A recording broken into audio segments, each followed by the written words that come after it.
expressed on any program are those of the producers and/or the persons appearing on the program, and do not necessarily reflect the views and opinions of FRC Media, Bristol Community College, or the City of Fall River.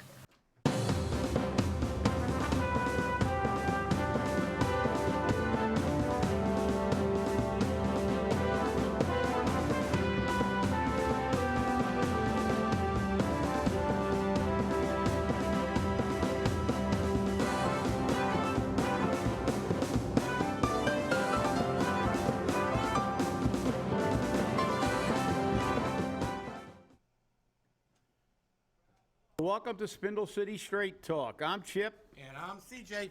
And it's Hump Day, Wednesday. It's a and day. boy, do we have some stuff to talk about today. Yeah, let's empty the bank in Fall River. Let's give everybody pay raises. And you know what that means today is then? Today is our lovely, our famous, our wonderful, of course, it's the Screw You Taxpayer! Oh, yes. Oh, yes. And, boy, looking at some of these raises is just mind-boggling.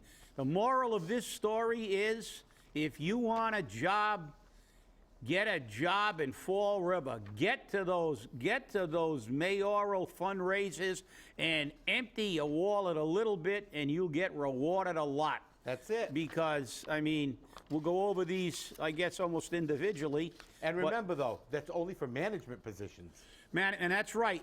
And so, you know, anytime you complain about what the police or the fire or anybody, DPW gets, the people who are picking up the barrels, who are going out and putting their lives on a line, the people who are providing services, the clerks that are making $28,000 or $30,000 and can't afford their health care, just remember that this is not something new. You know, there was an article 15 years ago in the Standard Times that said if you're an administrator or a department head working Fall River, I mean, there's one here right at the top of the list, $25,000 pay raise. A $25,000 pay raise. That is more than the individual income of a resident of Fall River is, the average individual income. That's what they got for a pay raise. And look, you know, fine. You know, if they're running a very large department and they have a tremendous amount of duties and they don't have a lot of help, well, you know, and then again, you know, people say, well, and I love it when the city and politicians, because I've heard it, and I heard it for years when I was trying to get a lousy, you know, 3 or 4 or 5% pay raise for firefighters who are putting their lives on the line, and I heard, well, we can't pay you as much as they pay people in Newton and in Boston and in Cambridge, because, you know, those communities, the cost of living is much higher. Those communities have far more money than we do, and we just can't afford to pay you equally.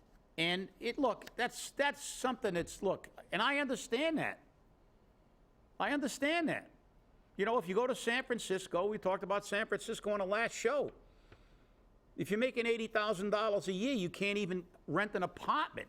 It costs $105,000 a year on an average to rent an apartment, a studio apartment in San Francisco. So obviously wages have to be higher, you know. It's what the market will bear in this society. So the fact is that if you work in a lower income, lower wage, you know, you're gonna expect to be paid a little less or a lot less than you would be if you're working in a place like Boston, because, you know, the rent for an apartment for a condo in Boston for 1 month is almost the annual fee for a place up at one of these, like Royal Crest or something like that. I mean, it's astronomical what they pay. And so you expect that. But what I don't expect is if you're going to apply that criteria, which is a valid criteria, you can't expect to get as much if you work in Appalachia as you do is if you work in New York City.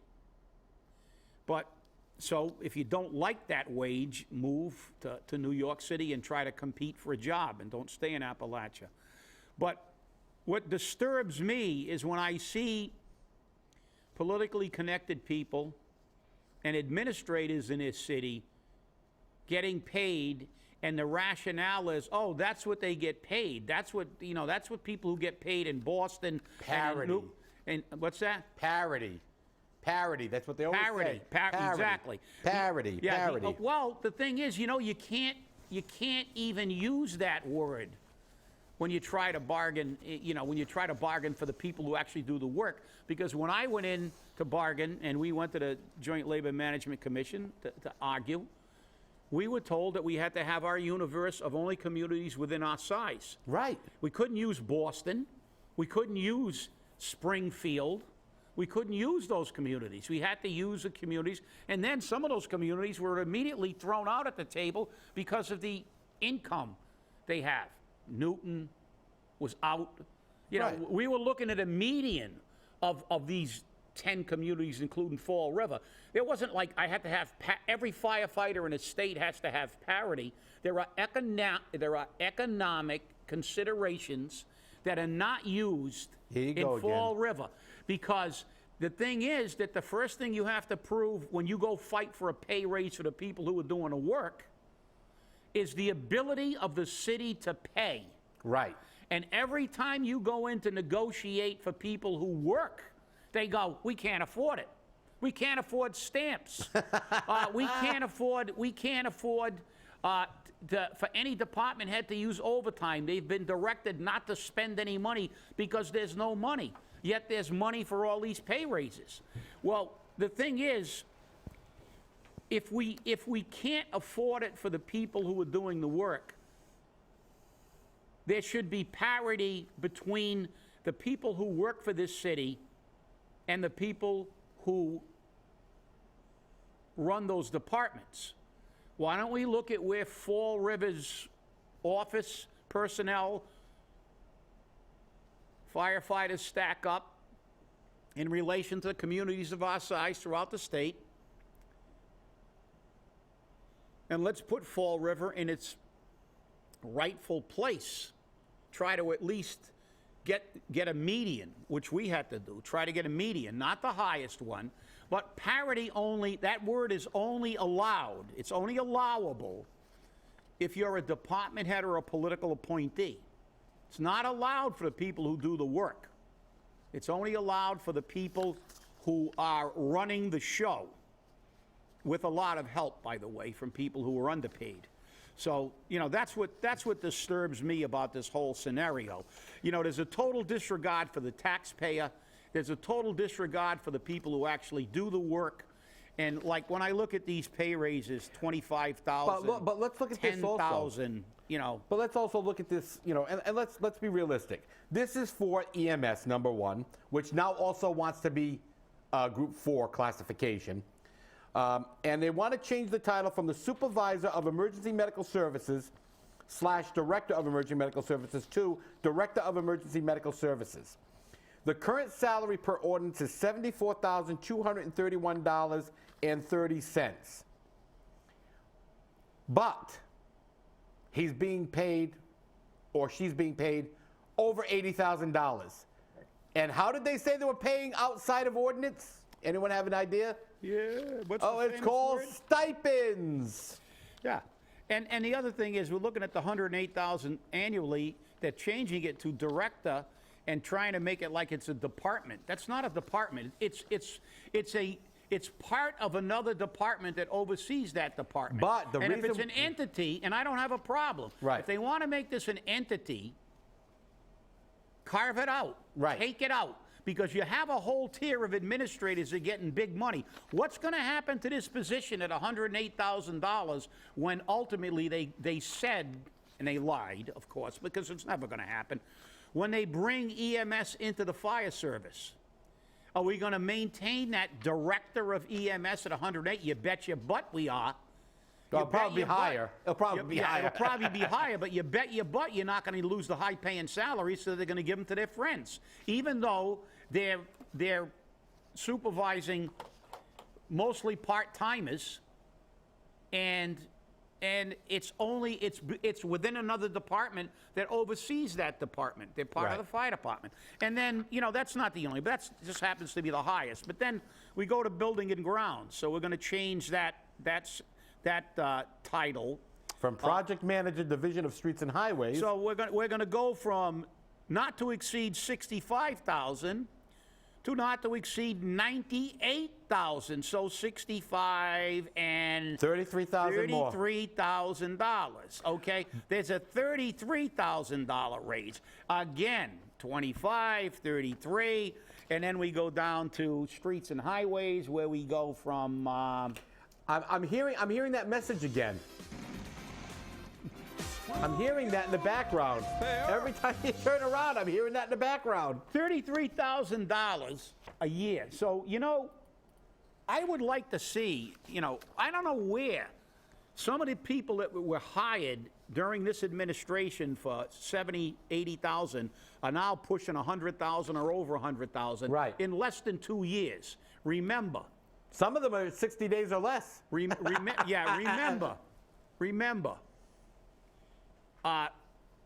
Austerity, making sure we get the most bang for our buck. Yet we have people who have been hired under this mayor's administration who have had $20,000 to $30,000 to almost $40,000 pay raises within his term, which is not even 2 years yet. Right. So if you think as a taxpayer these things are justifiable, there's something wrong. There is something wrong with your perspective. Believe me, nobody fought harder for pay raises. But I'll tell you what,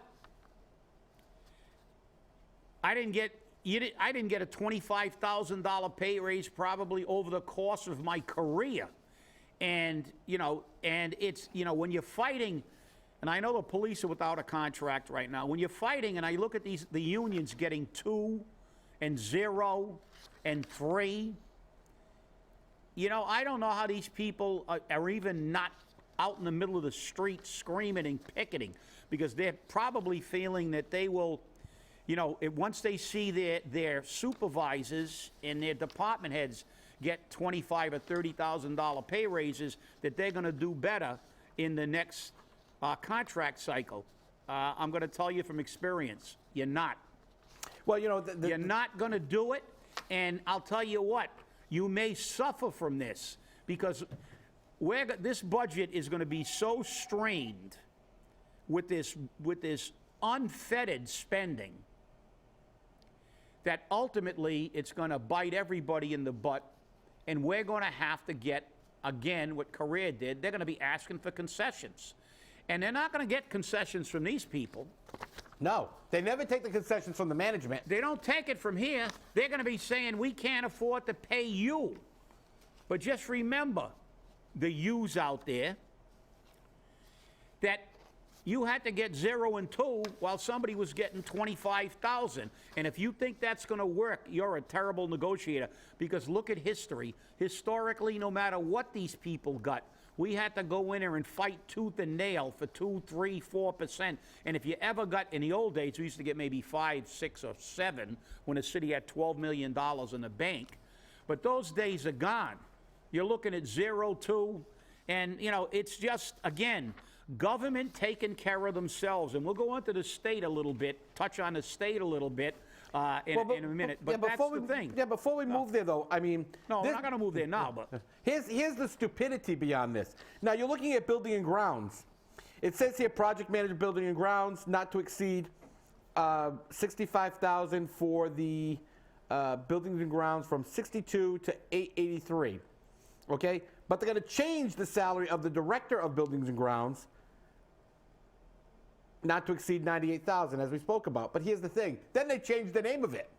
Because the people in city government, and I'm sorry for putting it this way, people, but I'm not, because I'm stating the fact, you were too stupid to realize that the building department and buildings and grounds are 2 separate entities. So they had to change it to facilities. There was too much of a confusion behind it. You really have to say there's a confusion. You know, And are we dealing with people who can't even tie their shoes? And by the way, Which that position never existed before, by the way. yeah, and you know, I mean, and the thing is, we have duplications for maintenance and stuff in the school department. And, Right. And yet by ordinance, all the buildings are within the purview of the DCM. That's what city ordinance basically Not says. anymore. Well, not anymore. Well, you know, there's never been an ordinance that they couldn't ignore if something for their own benefit was going to transpire. Yeah, just look at the salary so far for, you know, emergency medical services director, which is 80 something, but the ordinance says 70. Come on. You know what? I'm so sick and tired of hearing stipends. And then you have places like the police and the fire department, which roll the stipends into their base pay so they can bump their pension contributions. And the law says they can't do that, but they do it anyhow. There are certain things that you can. Education, but, you know, we're going to throw in NARCAN training so you can bump up your pay. Well, I'm not sure, you know, initially, because those things at one time you could get those in your retirement if you had the language that said this would be classified as as part of your retirement. Right. The problem is when they made that statutory change, okay, you already had that benefit. It was already in your pension. Right. So that's when I think the roll-in took place. Now, it's from that point forward when they get these things that if they attempt to try to roll them in, you know, the legality of that may be in question. But that's what our Fall River Fire Department did. Yeah, but the fact is And our that Fall at Police one Department. time, everything that was rolled in had in the contract, you know, for retirement, also Right. for retirement purposes. So I think they even allowed them to do that. It was allowable, Right. you know, initially because they did it statewide. So let's not, you know. I'm not picking on only one department. No, but that happened with everybody Right. that had it because everybody had that in there, you know, and that was the problem because, you know, I mean, the point I think we're making is that stipends are pay. That's right. And they're pay raises in disguise. Exactly. You know, you can call a turkey a duck, but it's a But it's turkey. still a turkey. And the fact is that that's the way they got around, quote unquote. You see, their parity for employees was always if the public health nurses took 3%, everybody else in the city was locked in for 3%. All the other unions would get no more than 3%. But if the unions wouldn't settle and they had extra money, they would give them another 2%. But they couldn't give them 2% in the base pay because everybody else had a contract reopener clause which said if anybody else gets a larger pay raise on their base, they could reopen. So what they did was they put it in a form of stipends. That's right. And, you know, and that's the reason that stipends were the norm. And believe me, Fall River wasn't the worst by far. Brockton, no. Brockton, I think, was the worst because they had, I mean, so many stipends. I remember when they went in front of the JLMC and they had some issues because Brockton was notorious for stipends too. So it's just a learned behavior. The only problem is everybody else has moved away from that because of only Fall River does this. We give everybody a stipend, and if the mayor doesn't get his way for the pay raise, these things will all be in stipends. So All you gotta do is look at Falciori. the bottom line again is it's about equity, not parity. That's it's right. About equity. And, if you're going to do this, and you know something? They're getting a pay raise. I don't blame them. Take it. Run to the bank. Throw That's it in it. the bank. But you know something? Parity, equity, and some sensitivity for the taxpayer. If you're going to bankrupt the city, Mr. Mayor, let's let's go. Let's do it quickly. Put us out of our misery fast. Exactly. If you're going to kill me, at least make it quick if I'm going to die. Let's put this city into receivership. I call for $25,000 raises across the board for every city employee. The hell with it. Who cares if we don't have the money? Let's just do it. That's and right. then we'll have true equity. Let's not pay a department head, or that's not even a department when we come to that. Let's not pay some of these people that work within a department. Building and grounds is not a department. It's part of a department. It's an entity that's covered by another department whose department head gets paid 6 figures. I mean, you know, EMS is part of another department whose department head gets paid to run that department. So now they're going to get paid like they run everything. So let's stop conning everybody. Well, I thought the argument on the EMS salary was very good. I mean, talk about convoluted logic. You have to understand that the EMS department was in the red at one time. Then we had this director who got us in the black, and we're now making money. And now we have this director, so we got to pay him for what the other guy did. I thought that was great. Yeah, well, the only reason that the EMS was in the red was because they didn't collect the bills. So you should have fired the bill collecting That's right. Clerks. That's what you should have done. But look, like I said, look, I'm never going to, look, you get a pay raise, good. But let's give it to everybody. Let's not just give it to the people who can. Let's wreck the city. Let's go into receivership right now, or let's have equity. Pay them as much as we possibly can. I agree. Within the parameter of equity within their own department, and also in what the employees who actually do all the work get. You know, when the police and the DPW get a contract for 0, 2, and 2, and a department head gets $25,000, which will probably be That's a 25% raise. Yeah, which is probably more than half of his department will get annually. He got for himself, and it's more than the average individual income. The average individual income in Fall River, which the last time I checked was around 20,000 or just over 20,000, and the household income was in the 30s. But I mean, look, this is just, you know, this is rampant patronage and buying people off, buying departments off. You know, and the union should be screaming. I always screamed. It didn't do any good. But I always screamed about and every time we went to the bargaining table, I not only brought the list of the base salaries every fire department in our universe, I also brought the base salaries of every fire chief, every department head in the city of Fall River, and the ratio of that department head salary to the employees. And you know something? There's no fairness, there's no equity, and the only people that get screwed are the taxpayers and the people who work. That's right, because as we always know in our world, this is always what we hear. Can you hear that? Screw you, taxpayer! Yeah, should be about 50 decibels higher, though. You know. Well, you know, the thing about it is this, okay? You want it higher? I'll play it higher. Screw you, taxpayer! Right, shout it from the rooftop. Yeah, and I mean, I hear this walking down the street. Every time I walk into Government Center, that's what I hear.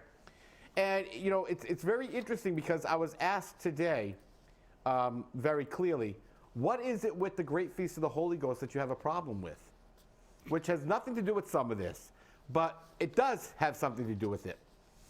My problem isn't with a feast. My problem isn't with any feast. My problem is the fact that the taxpayer is taking it in the face. And I'm compiling all the documents now. And they're trying to hit me with outrageous fees to get these documents.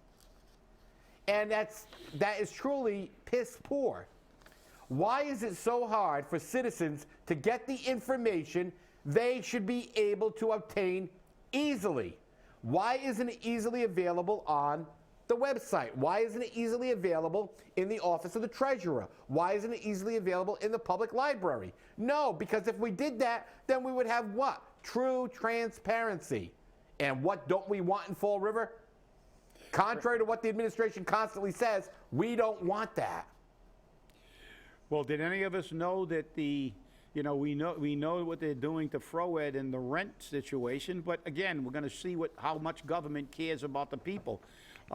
Representative Schmid and Senator Roderick have offices, and I believe the mayor said they don't charge them rent because they do the city a service.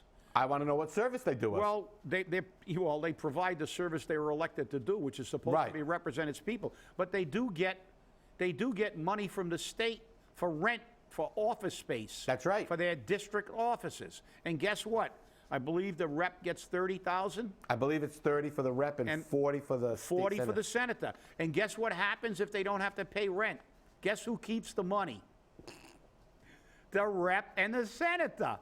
To go along with their per diem and their travel expenses and their lack of taxes and their $105,000 pay raises this year. And they're buying alcohol in New Hampshire? And they're buying alcohol in New Hampshire at no taxes. And guess what? They get to keep it and pocket the rent. So it goes again. So now their salary is, God knows, it's up over 200 just when you add all these things. And I believe you had a very lively discussion with Senator Roderick a few days ago about And this. I also had it with Representative Schmidt. Schmidt because they were talking about a proposal to allow students their first year of college for free. And he said, well, we have a huge budgetary problem. I said, wouldn't have anything to do with the $35 million in pay raises that the Democrats got, because remember, nobody else got it except Democrats, their leadership raises, well, actually, their leadership stipends. Stipends, that word again. And he said, well, yeah, that's true. I said, then why'd you vote for it? Oh, well, we had to. You had to. What, Bob DeLeo wanted it that bad? He needed another $105,000? Come on, get real. But don't get me going on that one. But that's what happens with you. You get the shaft, and they get Whatever the speaker wants, the gravy. the speaker gets. Yep. We only got about 3 minutes left, so let's talk about this real quick about Cambridge. They're now going to put boxes on the poles, which have that amazing drug that everybody needs, NARCAN. So when you call 911 and you say, I have somebody who decided to overdose, let me change this, who decided to choose to overdose on heroin. It's not a choice. It's not a choice. They will give you the code to the box to take the NARCAN out to save the idiot who chose to use the heroin. Are they going to have like at your taxpayer dollars. So are they going to have like individual a dispenser that dispenses one NARCAN dose? Because if they give them if they give a junkie the code and the box is full, it's going to be empty after the first time they give out the code. So again, let's make it easier for the junkies to stay junkies. Yep. And let's call it everything we can. And what's next? Are we going to have free classes for them to learn how to administer the NARCAN? Now that you say that, yes, we do. And we have it right here in Fall There River you go. at 310 South Main Street. There you go. And let's, At 310 South Main Street in Fall River, you can go pick up your junkies NARCAN remember, and be trained to use it. In today's American society, there are no consequences for a negative or an antisocial behavior. We do eliminate one thing. At some point in time, we will eliminate the crime associated with drug addiction, because by the time we're done, we're going to give it to them for free. We're going to give them the NARCAN, and we're going to have, like I said, publicly subsidized shooting galleries for them all, and then we can all say, look how we cured the problem again. We didn't cure it. Yeah. And then we'll all go around singing Kumbaya, Right. Kumbaya. Let's see, 1968, 1969, it was when the war on drugs started. We'll round it off to 70 to 2000s, 30. Now it's 17. It's 47 years. Yep. So we go down to 68, 67. 50 years they've been fighting the drug. And guess what? It's a hell of a lot worse now. So if I were you, I'd stay angry. So would I. We'll see you on Friday. Have a great day, and remember, keep your eye out for what's coming next.